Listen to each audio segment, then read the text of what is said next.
Et maintenant, je peux le retourner et regarder l'inscription qui était cachée en dessous. Donc, personne n'a vu cette inscription depuis 4 ou 5 000 ans. Oui. La seule personne qui l'ait vue auparavant est celle qui l'a écrite. L'intelligence artificielle Grok vient d'analyser la plus ancienne langue humaine. Ces découvertes obligent les chercheurs à revoir entièrement nos hypothèses sur les origines du langage. Pour la première fois de l'histoire, une IA a traité plus de 40 zéro-inscriptions anciennes, recoupé des tablettes hétérogènes vieilles de 5 0 ans et identifié des schémas au sein des écritures les plus mystérieuses et indéchiffrables au monde, que les érudits scrutent depuis des décennies sans parvenir à percer leur mystère. Mais voici ce que personne ne dit ouvertement. La langue analysée par Grok n'est pas la plus ancienne langue humaine, loin de là. Car la véritable plus ancienne langue humaine a disparu bien avant que quiconque n'ait songé à écrire un seul mot. Et ce que Grok a découvert en la recherchant est plus étrange, plus sombre et plus extraordinaire que le titre ne le laisse entendre. Poursuivez votre lecture, car cette histoire vous emmène là où la plupart des gens ne s'y attendent pas. Et une fois que vous aurez compris ce que Grok a réellement trouvé et ce qu'elle n'a pas pu atteindre, vous ne verrez plus jamais le langage humain de la même façon. La langue avant la langue. Commençons par le problème qui, depuis 2 siècles, tourmente discrètement les linguistes. L'être humain parle sous une forme ou une autre depuis 100 0 à 300 0 ans. Certains chercheurs avancent une estimation plus élevée, associant le langage complexe à des changements anatomiques survenus chez nos ancêtres et remontant à la préhistoire. Les tablettes samriennes sont probablement l'une des plus anciennes formes d'écrit que nous possédions. Le larynx abaissé, le canal hypoglosse élargi, une architecture physique conçue pour le langage, enfouie dans des archives fossiles qui attestent de l'existence de ce matériel, mais ne nous apprennent absolument rien sur le fonctionnement de ce matériel. L'écriture n'a que 5 0 ans environ. Stop. Relisez. L'écart entre le moment où les humains ont commencé à parler et celui où ils ont commencé à écrire est d'au moins 95 0 ans, voire 200 0 ans. Dans cet abîme temporel, des civilisations entières ont émergé et disparu sans laisser une seule trace lisible. Des langues qui ont façonné la pensée, les rêves et l'organisation du monde des êtres humains se sont volatilisées au moment même où elles étaient prononcées. Le hic, c'est que la soi-disant plus ancienne langue humaine n'est pas un élément unique et identifiable. Lorsque les scientifiques emploient cette expression, ils font généralement référence à 2 réalités bien distinctes. Soit la plus ancienne langue écrite attestée, la plus ancienne langue dont nous ayons des traces matérielles, imprimées sur de l'argile ou gravées dans la pierre, soit la langue ancestrale reconstituée la plus ancienne, l'ancêtre commun théorique que les linguistes reconstituent en comparant ses descendants vivants. Ces 2 recherches sont légitimes. Elles sont toutes 2 extrêmement difficiles. Et elles viennent de bénéficier d'un nouveau et très puissant partenaire de recherche. Car ce que Grok peut faire, ce qu'il a déjà commencé à faire, dépasse les capacités d'un cerveau humain isolé.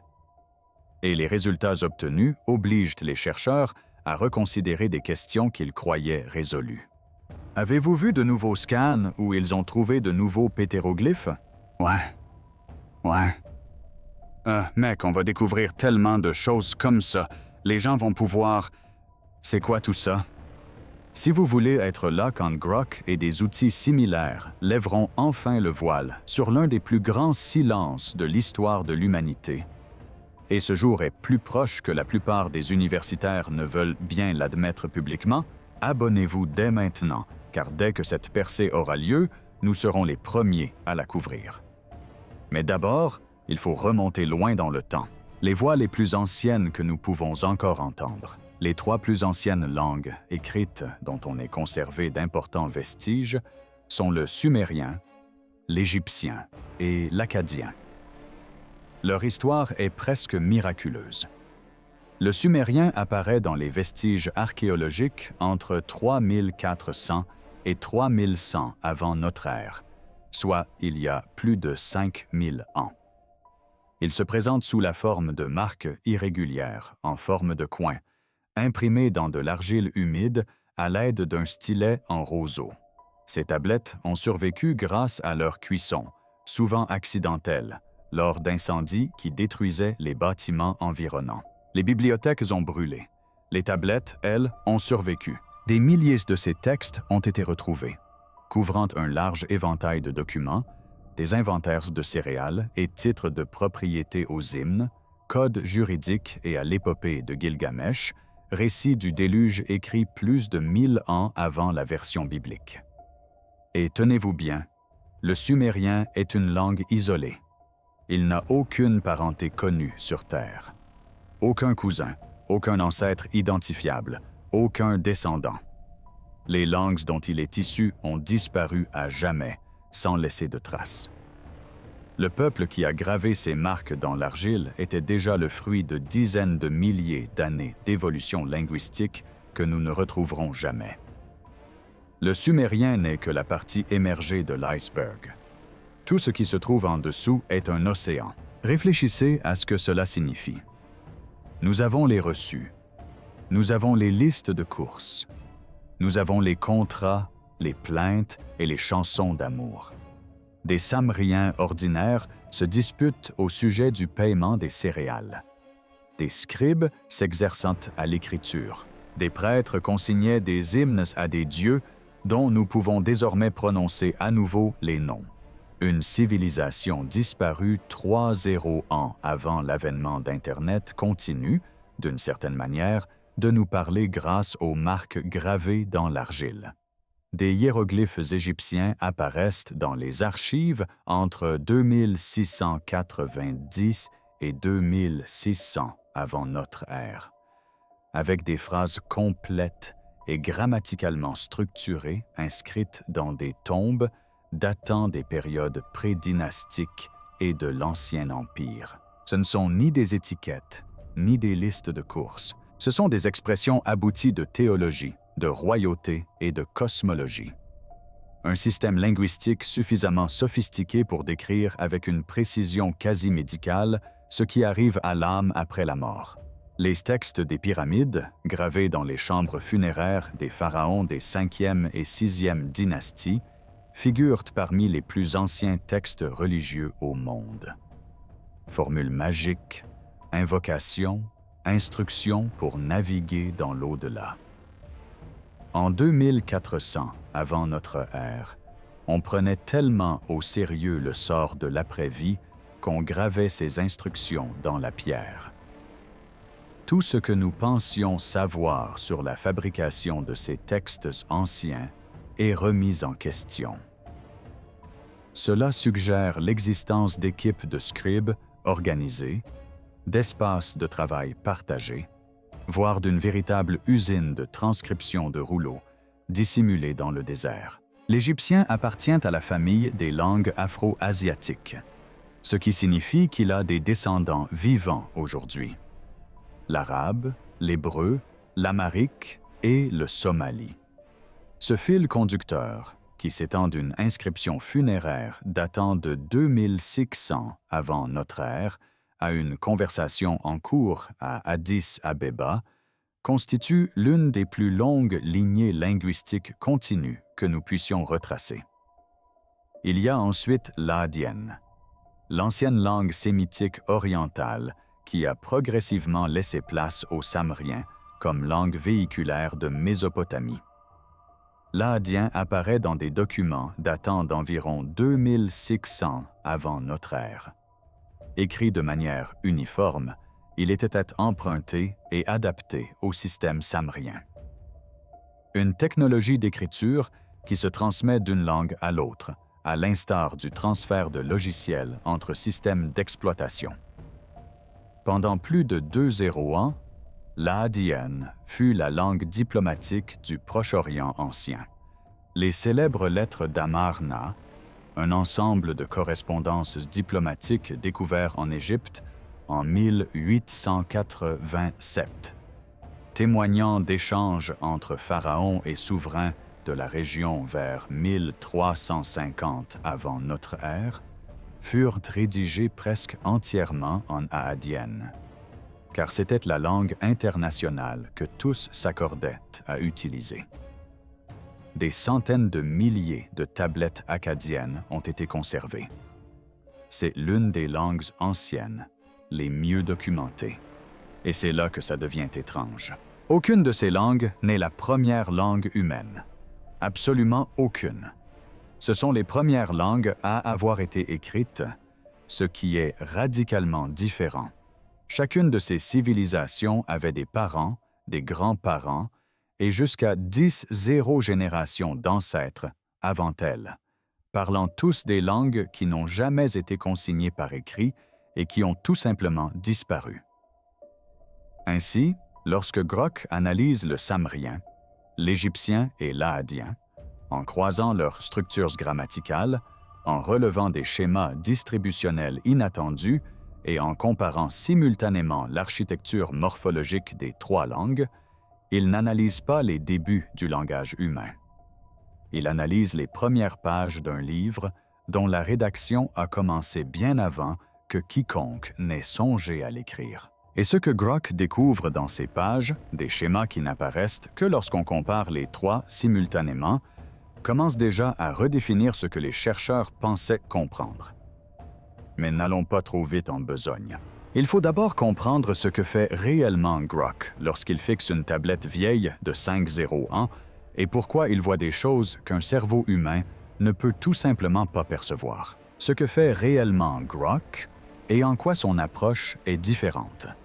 Avant d'aller plus loin, précisons ce que signifie concrètement l'analyse des langues anciennes par Grok, car deux phénomènes très différents se produisent simultanément et les confondre occulte ce qui est véritablement remarquable.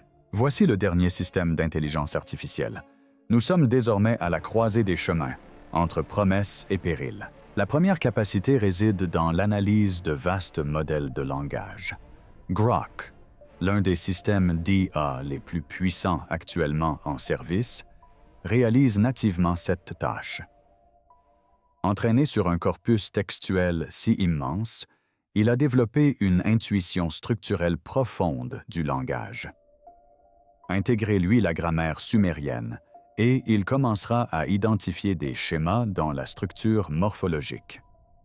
La façon dont la langue marque le temps des verbes, la gestion de la transitivité, les particularités de sa syntaxe, avec une constance et une rapidité qui exigeraient des années de travail d'un spécialiste humain.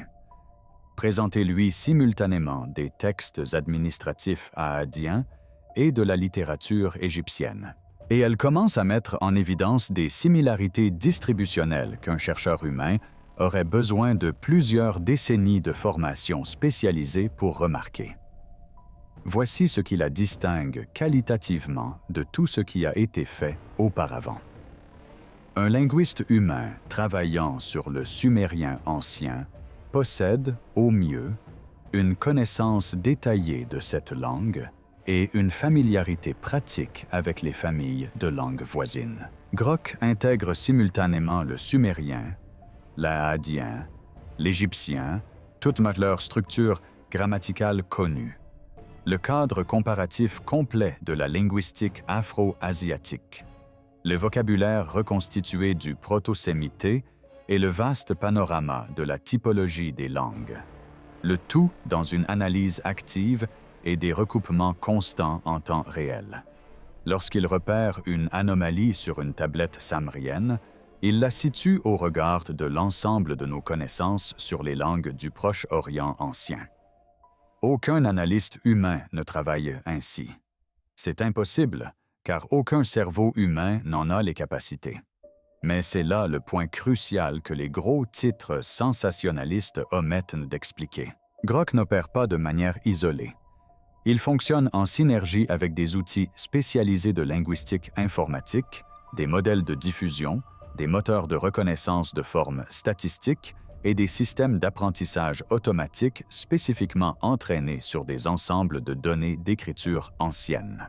C'est cette combinaison qui confère à sa capacité d'analyse un caractère véritablement novateur. L'exemple le plus frappant est celui de l'écriture osseux-oraculaire. Il s'agit de l'une des plus anciennes formes d'écriture chinoise connues, datant d'environ 1200 avant notre ère. Des inscriptions étaient gravées sur des omoplates de bœuf et des carapaces de tortues utilisées dans les rituels divinatoires de la dynastie Shang. Des milliers de ces ossements ont été retrouvés. Le problème: un nombre important de caractères reste indéchiffrable. Certains apparaissent trop rarement pour être interprétés d'après leur contexte. D'autres ont évolué de manière à rompre le lien visuel avec les caractères chinois ultérieurs, laissant les chercheurs face à des marques illisibles. Les chercheurs ont appliqué à ce problème des modèles d'IA basés sur la diffusion, la même technologie sous-jacente que celle utilisée pour la génération d'images par IA, et les résultats furent remarquables. Ces systèmes analysaient les schémas visuels et contextuels des caractères oraculaires connus, puis généraient des prédictions classées par ordre de probabilité concernant les caractères inconnus et ambigus. Il ne s'agissait pas de traduction définitive ni d'hypothèse, mais d'hypothèses classées par probabilité statistique générées en quelques heures, orientant les chercheurs vers des interprétations qui auraient autrement nécessité des décennies de recherche. La capacité de Grok à raisonner dans le contexte, en prenant simultanément en compte l'ensemble des caractères connus, le contexte historique et la structure linguistique du chinois ancien, en fait un complément précieux à ces outils spécialisés. Il ne se contente pas de générer l'hypothèse. Il en explique le raisonnement. Elle relie le caractère proposé à des champs sémantiques connus, à des rôles grammaticaux et au contexte divinatoire dans lequel il apparaît.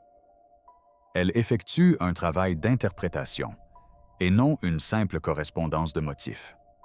Or, c'est précisément l'écriture que nous pouvons déjà partiellement déchiffrer.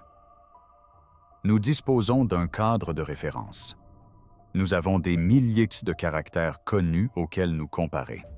C'est avec les écritures totalement illisibles que les enjeux deviennent véritablement vertigineux. Mais avant d'aborder ce sujet, et nous allons le faire, il est essentiel de comprendre pourquoi les écritures indéchiffrées ont toujours résisté à l'épreuve des chercheurs. Leur silence prolongé n'est pas dû à un manque d'effort, mais à un problème structurel. L'intelligence artificielle pourrait bien être le premier outil de l'histoire capable de percer le grand mystère des écritures jamais lues. En linguistique ancienne, il existe une hiérarchie de mystères non résolus, et plus on s'y intéresse, plus ce silence semble presque intentionnel. Au premier niveau, on trouve les écritures que nous pouvons lire, mais seulement partiellement. L'écriture osseux-oraculaire, avec ses centaines de caractères indéchiffrés, en est un bon exemple. Le proto-signatique, l'un des plus anciens systèmes d'écriture alphabétique, n'est lui aussi que partiellement décodé. Le linéaire B, système d'écriture du grec de Makinia, a été déchiffré en 1952 par un architecte britannique du nom de Michael Ventress, qui n'était même pas linguiste de profession. Il y a consacré des années, par obsession, par passe-temps, par énigme qu'il ne pouvait plus lâcher. Lorsqu'il parvint enfin à le déchiffrer, cela ouvrit une fenêtre sur la civilisation grecque de l'âge du bronze, restée scellée pendant 3 ans. C'est là que les choses deviennent étranges. Le déchiffrement du linéaire B s'accompagna d'un avantage et d'un inconvénient inattendu. En effet, le linéaire B empruntait largement à une écriture plus ancienne, le linéaire A, utilisé par la civilisation minoenne, qui domina le cri d'environ 2600 à 4450 avant notre ère.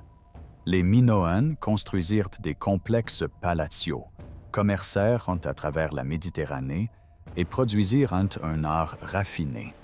Ils laissèrent derrière eux des centaines de tablettes inscrites. Et comme le linéaire B reprenait de nombreux symboles du linéaire A, le déchiffrement du linéaire B par Ventress offrit aux chercheurs un outil inédit, une clé phonétique partielle du linéaire A. Mais voici le hic. Connaître les sons que les acteurs linéaires pouvaient produire ne permet pas de déterminer à quelle langue ils appartiennent. Et sans connaître la langue, sans la moindre inscription bilingue, sans une pierre de Rosette Manoan, la tablette demeure muette. Les chercheurs peuvent déchiffrer les mots, ils ne peuvent tout simplement pas les comprendre. C'est comme recevoir l'enregistrement d'une conversation et pouvoir en écouter les sons, sans comprendre un seul mot de la langue parlée. Les Manoans gardent le silence. 500 ans de silence, seulement interrompu par le clic incessant des appareils photo des archéologues, qui cataloguent des inscriptions toujours muettes. Et puis, il y a l'Indescript. Et celui-ci est différent. La civilisation de la vallée de l'Indus a prospéré d'environ 2600 à 900 avant notre ère, dans ce qui est aujourd'hui le Pakistan et le nord-ouest de l'Inde. Il ne s'agissait pas d'un peuple primitif gravant des marques dans la boue. Ils ont construit des villes planifiées avec des rues en damier, des systèmes de drainage sophistiqués et l'eau courante. Une infrastructure qui ne réapparaîtrait en Europe que 3 ans plus tard. Ils commerçaient avec la Mésopotamie. Ils ont standardisé leur poids et mesures avec une précision qui laisse perplexes les chercheurs modernes. À son apogée, leur civilisation couvrait une superficie plus vaste que l'Égypte et la Mésopotamie antique réunies, ce qui en faisait la plus grande civilisation urbaine du monde antique. L'Indescript comprend plus de 400 signes distincts, répartis sur plus de 4 inscriptions conservées. Et personne, pas un seul chercheur dans toute l'histoire de la linguistique moderne, n'en a lu un seul mot. Il n'existe aucune inscription bilingue. Il n'existe pas de pierre de Rosette des Indes. Nous ignorons à quelle famille linguistique appartenaient les habitants de la vallée de l'Indus. Nous ignorons si leur écriture était logographique, syllabique ou alphabétique. Certains chercheurs ont avancé l'hypothèse qu'il ne s'agissait peut-être pas d'un langage, mais simplement d'un système de notation, de marques porteuses de sens, mais sans grammaire. Le débat sur la nature même de cette écriture, au sens linguistique du terme, dure depuis des décennies sans être résolu. Voici ce que Grok et les outils informatiques ont commencé à faire. Des approches statistiques et d'apprentissage automatique ont analysé la distribution des signes, leur combinaison, leur position en début et en fin de séquence, leur fréquence d'apparition et les contextes dans lesquels ils apparaissent. Les résultats sont frappants. L'écriture indéfinie présente des schémas statistiques cohérents avec une structure linguistique. Le comportement combinatoire de ces signes rappelle celui d'autres systèmes d'écriture anciens codant un langage réel. Il ne s'agit pas de marques comptables, d'étiquettes de propriété ou de notations purement symboliques. On y perçoit une fonction propre au langage. La combinaison de signes selon des règles, la construction du sens par la structure. Mais voilà le mur. Liste compte tenu de ce que nous savons de la culture matérielle de l'Asie du Sud à l'âge du bronze, compte tenu de ce que nous savons des relations commerciales entre la vallée de l'Indus et la Mésopotamie, compte tenu du vocabulaire connu des familles de langues anciennes voisines, quel champ sémantique pouvons-nous nous attendre à trouver dans une langue comme celle-ci? Quelles structures grammaticales seraient compatibles avec les schémas statistiques observés? Qu'exprimerait logiquement le système d'écriture d'une telle civilisation? Ces questions ne mènent pas encore à une traduction. mais elles restreignent le champ d'étude d'une manière qu'aucun analyste humain ne pourrait jamais. Elles créent un ensemble structuré de contraintes dans lequel une découverte future, une inscription bilingue, une nouvelle trouvaille archéologique pourrait enfin s'intégrer. Un langage se cache au cœur de l'indéfinissable. Nous en sommes de plus en plus convaincus. La question n'est pas de savoir si, mais quand. Et pour la première fois, l'outil qui pose la question ne se fatigue pas, ne perd pas le contexte et n'oublie pas ce qu'il a lu il y a 3 tablettes. La langue d'avant l'écriture, celle que l'IA ne pourra jamais appréhender. Il nous faut maintenant aborder un aspect de cette histoire que le battage médiatique occulte systématiquement. Les capacités de Grok, comme celles de tout système d'IA, en matière de langues anciennes, sont limitées. C'est la compréhension de cette limite qui donne tout son sens aux véritables avancées. Grok ne peut identifier la langue humaine originelle. Non pas qu'elle soit trop faible, mais parce qu'elle n'a laissé aucune trace. La première langue parlée est antérieure à l'écriture d'au moins 95 ans. Elle n'a laissé ni tablette d'argile, ni inscription, ni enregistrement. Elle n'existe que dans les échos reconstitués que les linguistes comparatistes ont patiemment rassemblés au cours des 2 derniers siècles. Et ces reconstitutions ne remontent qu'à environ 5 à 6 ans. Cette reconstitution est appelée proto-indo-européenne. Et voici un point souvent négligé. Il s'agit de l'une des plus étonnantes réussites intellectuelles de l'histoire des sciences. Et elle a été réalisée sans aucune intelligence artificielle. En se basant uniquement sur une comparaison systématique, des linguistes des 19e et 20e siècles ont reconstitué des milliers de mots à partir d'une langue disparue depuis 5 millénaires. Latin, grec, sanskrit, lituanien, vieil irlandais, gothique et bien d'autres. Ils ont retrouvé sa grammaire, son système phonétique et des mots précis pour désigner la roue, le chariot, le cheval, le bétail et la charrue.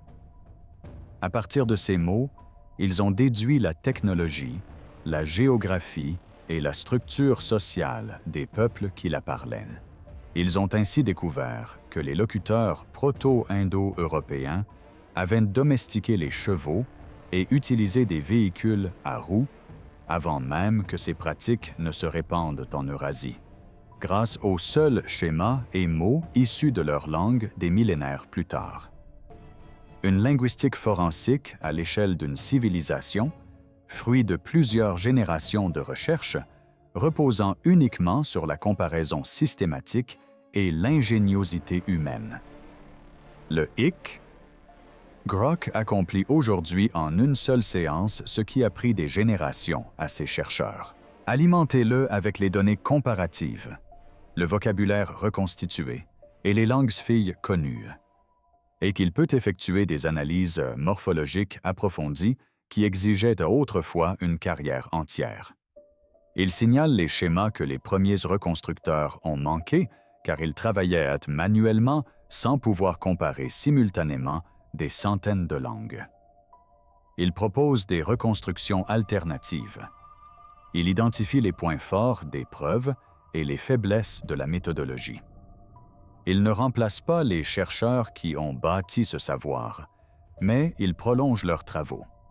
Et sachez-le, le proto-indo-européen n'est qu'une famille de langues parmi des dizaines. Les êtres humains parlaient d'autres langues anciennes, simultanément et bien avant l'apparition de l'écriture. Le sumérien n'a aucun parent connu sur Terre. Les langues dravidiennes du sud de l'Inde suivent leur propre trajectoire ancestrale, remontant peut-être jusqu'à la civilisation de la vallée de l'Indus. Les langues nigéro-congolaises d'Afrique subsaharienne, la famille sino-tibétaine et les langues aranésiennes se sont répandues à travers le Pacifique. Chacune porte en elle une histoire profonde, des millénaires manquants, un vide silencieux avant les premiers écrits. Ce que Grok entreprend est sans précédent. En analysant simultanément plusieurs familles de langues de manière comparative, une tâche impossible pour un cerveau humain seul, il commence à identifier des similitudes et des divergences structurelles qui pourraient, à terme, nous éclairer sur les ancêtres communs les plus anciens de ces familles. Ces travaux n'en sont qu'à leur début. Les conclusions sont provisoires, mais l'ampleur des possibilités offertes est véritablement inédite. C'est là que la limite absolue prend toute son importance. Grok ne peut pas reconstruire une langue à partir de rien. Il ne peut pas retrouver les premiers sons et mots prononcés par les premiers humains anatomiquement modernes.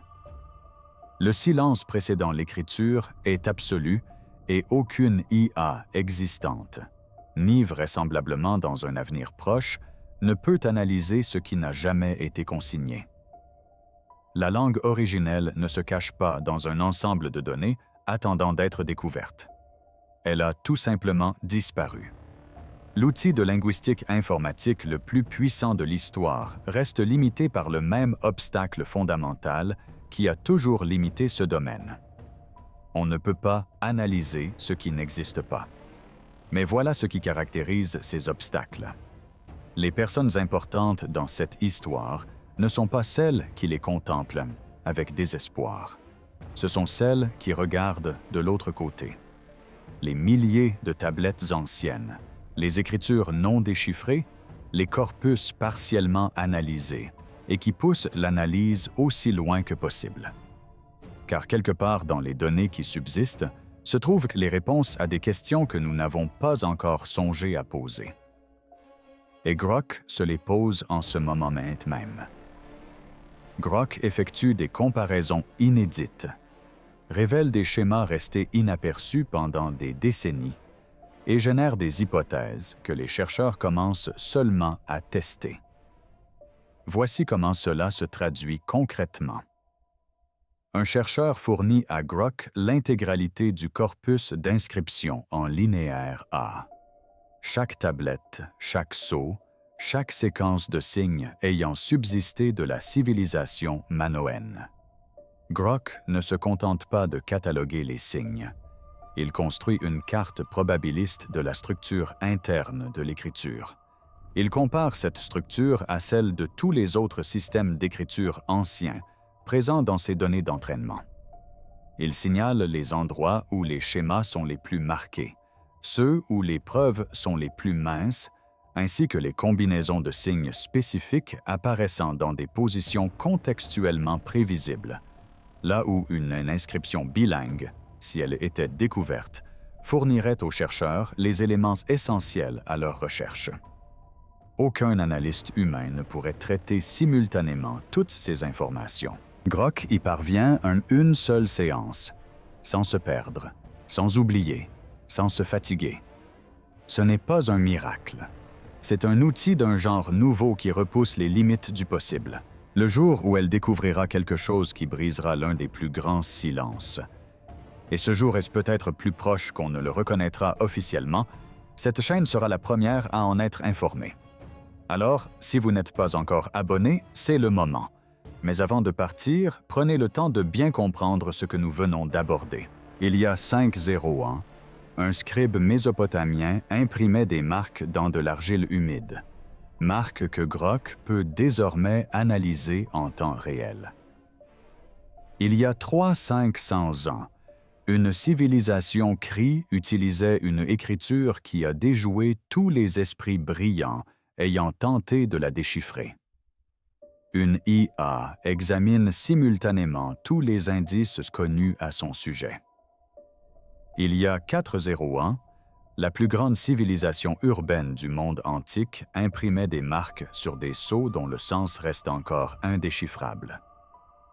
Tandis que Grok construit le cadre d'interprétation qui permettra à une future découverte de trouver sa place, chacune de ces marques est une voix humaine, celle d'une personne réelle qui pensait, ressentait et communiquait, préservée dans la pierre et l'argile, attendant d'être entendue.